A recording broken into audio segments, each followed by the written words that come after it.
Here we are at day 16. So as you start to move towards self-sufficiency and you start to do the M-word technique on your own, it's really important that you get into the habit of scheduling it.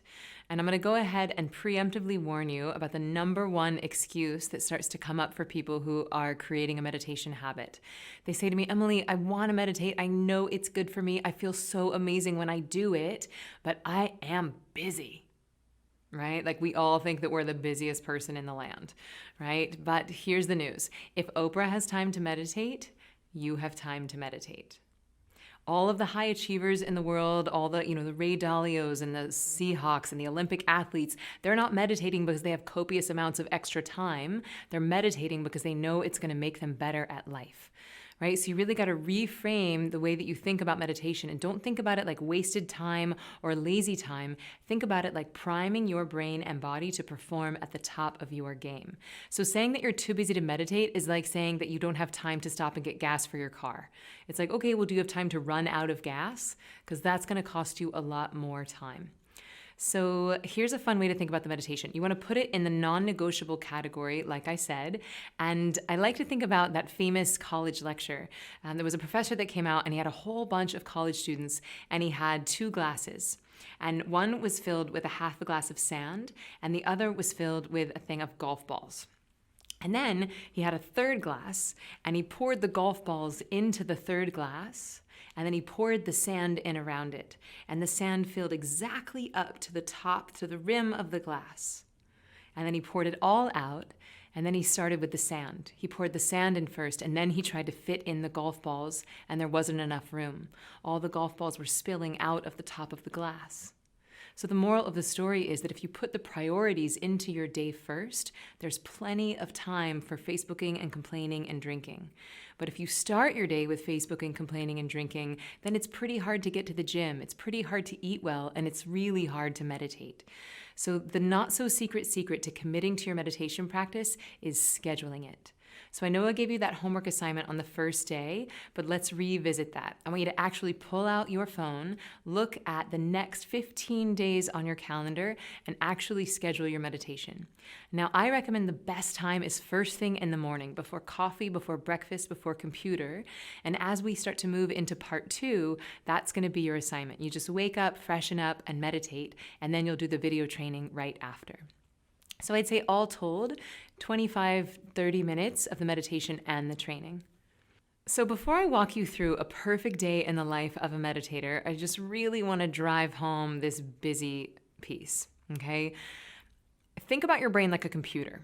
Okay, and let's imagine that you're at work and you're typing an email and then you decide to take a little break. So you pop open a window of Facebook and then you pop open some YouTube and then some Twitter and then some Instagram and then some Hulu and then some Vine. And let's just say that you had 10 million open windows on your computer and then you think, maybe I should get back to work.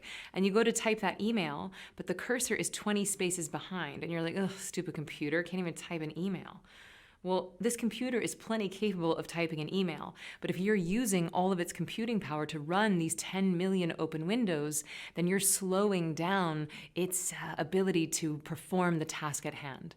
So what meditation does is that it goes in and it gives our body deep rest. It de-excites our nervous system, which is the equivalent of going in and opening, maximizing all of these old windows so that you can click X and get them out of your body. And then the less open windows you have on your brain, the more brain power you have for the task at hand. So this is why meditators report being able to do more in less time. They're able to do less and accomplish more. So that's what we want to start to move towards. So I hope that computer analogy is helpful. So now let's talk about perfect day in the life of a meditator. So it actually has to start the night before, right? You're gonna have to set your alarm for 30 minutes earlier than you normally get up.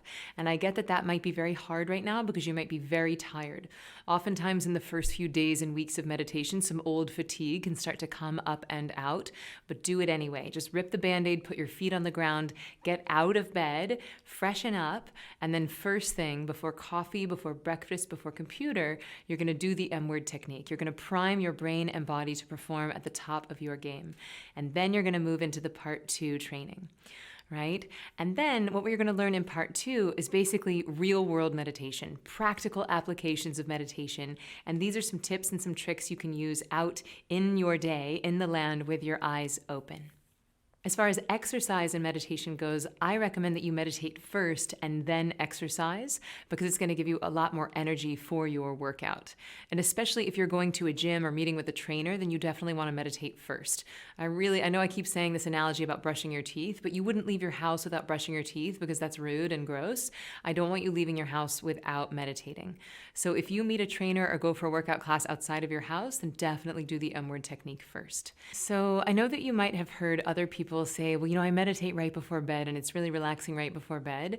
And certainly there are guided visualizations that you can use to help induce sleep, but this is not one of them. This M-word technique is really designed to be done first thing in the morning to prime your brain and body to perform at the top of your game. So just like you wouldn't leave your house without brushing your teeth, I don't want you to leave your house without meditating. So just wake up, freshen up, and then first thing, hit the chair.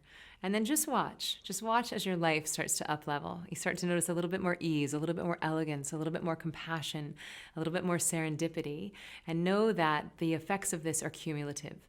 So the longer you have a practice, the more benefits you're going to start to notice. So with that said, I want you to dive on into the M-word technique for today.